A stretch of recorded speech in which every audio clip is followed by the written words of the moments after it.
आज से 2 साल पहले जुनूब हिंद से लॉकडाउन का ज़माना था, जब एक कुत्ता भौंक रहा था हुजूर की शान में, नबी पाक सल्लल्लाहु ताला अलैहि वसल्लम की तौहीन कर रहा था, और उसकी तौहीन को कोई मुसलमान नहीं बर्दाश्त कर सकता, कोई नहीं बर्दाश्त कर सकता।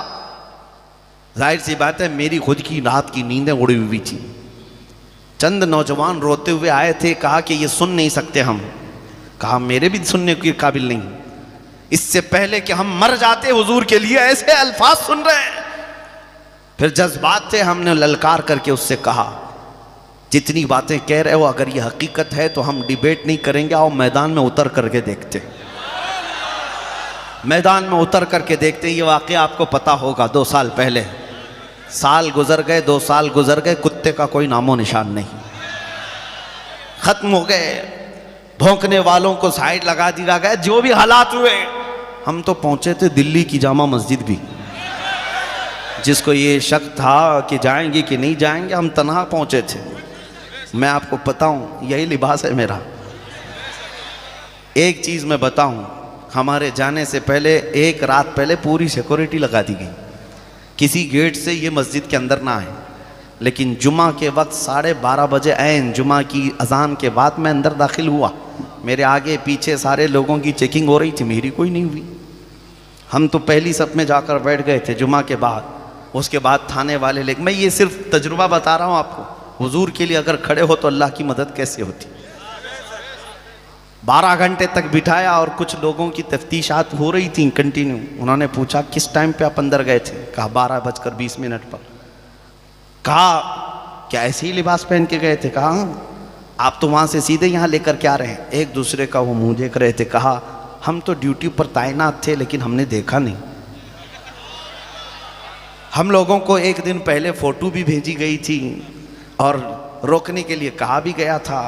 हमने कहा आपको फ़ोटो भी भेज दी गई, रोकने के लिए कहा गया। मैं चोरी करने तो नहीं आया था, चोरी करने तो नहीं आया था, मैं मेरे मुस्तफ़ा की इज्जत के लिए आया था। सुनो, आज तुम्हारी नज़रों में बच गए होंगे या तुम्हें नज़र नहीं आए होंगे, हमारा तो अकीदा ये है क़यामत का मैदान भी होगा, ढूंढा ही करें सदर क़यामत के सिपाही, ढूंढा ही करें सदर क़यामत के सिपाही, वो किसको मिले जो तेरे दामन में छुपा हो। आवाज लगाना तुम्हारा काम है, कोशिश करना तुम्हारा काम है, पाए तकमील तक पहुंचाना मेरे रब की शान है। 50 लोगों में पुकारी हुई वो हमारी आवाज थी, जिसको दुनिया के चप्पे चप्पे तक मौला ने पहुंचाया। लोग अगरचे ये समझते हैं कि सोशल मीडिया का दौर है इसलिए पहुंच गई होगी। सोशल मीडिया में हजारों लोग भरे हुए हैं, यही आवाज क्यों पहुंचाई गई? और भी हैं, ये आवाज क्यों पहुंचाई गई? मैं अपनी तारीफ के लिए नहीं कह रहा, दिल से जो बात निकलती है असर रखती है, पर नहीं ताकते परवाज मगर रखती है, उड़ करके जाएगी आवाज। कभी ये मत देखना बड़ी कॉन्फ्रेंस में बोलूंगा, बड़े मजमे में बोलूंगा। हम तो 50 लोगों के मजमे में उस कुत्ते को ललकारे थे और दूसरे दिन सीधे जाकर टैग हो गया और चुप भी गई बात।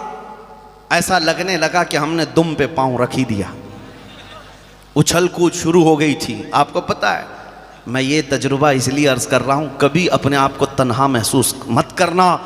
तुम जिस मैदान में भी हो, अल्लाह के रसूल तुम्हारे साथ है, अल्लाह रब्बुल इज़्ज़त की शान है ये। बस फ़र्क सिर्फ इतना ये है कि सहम कर डर कर कभी भी। दूसरी बात ये भी, मेरे जज्बात में बोलने का ये मतलब नहीं कि जोधपुर वाले निकल पड़ें और गोली बारूद बंदूक तलवार लेकर लड़ने के लिए जाए। मेरा ये मशवरा भी कभी नहीं होता।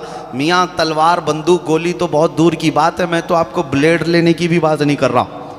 रेज़र और ब्लेड भी मत रखो, क्योंकि हमारे पास अगर प्लास्टिक की चाकू भी होगी तो आतंकवादी वैसे ही बना दिए जाएंगे, प्लास्टिक की भी होगी तो बन जाओगे। मैं उस चीज़ का मशवरा नहीं दे रहा हूँ, मैं आपको मशवरा सिर्फ इतना दे रहा हूँ, ये सारी ताकतें एक जगह पर। मैंने देखा है 4 साल पहले की बात, एक पैरों से माजूर खादिम हुसैन को व्हील चेयर पर लाकर बिठाया जाता, वो एक बार लब्बैक का नारा लगाता था तो यूरोप की धरती भी हिलती नजर आती थी। ना हाथ में कोई तलवार, ना कोई चाकू, ना कोई हथियार। क्यों? एक माजूर आलिम दीन की आवाज पूरी दुनिया में गूंजती है। इसका मतलब यह है ताकत तख्तो ताज को नहीं कहते, ताकत फौज और ताकत को नहीं कहते, ताकत दर हकीकत इश्क मुस्तफ़ा को कहते हैं। वो तुम अपने सीनों में ले आओ, फिर तुम्हें किसी हथियार की नहीं, तुम्हारा चलना फिरना भी बहुत सारे कीड़ों की नींद हराम कर देगा। सिर्फ चलना फिरना तुम्हारे लिए बस काफी है। मैं ये नहीं कहता कि तुम कोई सख्त तशद्दुद के मामलात करो, नहीं, हालात के एतबार से हम अमन के ख़्वाह हैं। हमेशा मेरे आका सल्लल्लाहु तआला अलैहि वसल्लम ने अमन की दावत दी है।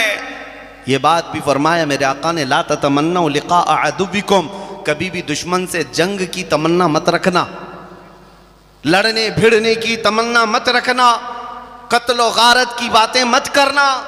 लेकिन हुजूर ने फरमाया अगर तुम्हारे सरों पर फिर कोई सवार हो जाए तो फिर इस्तिकामत के साथ डटे रहना, अल्लाह की मदद तुम्हारे साथ होगी। और एक बात याद रखो,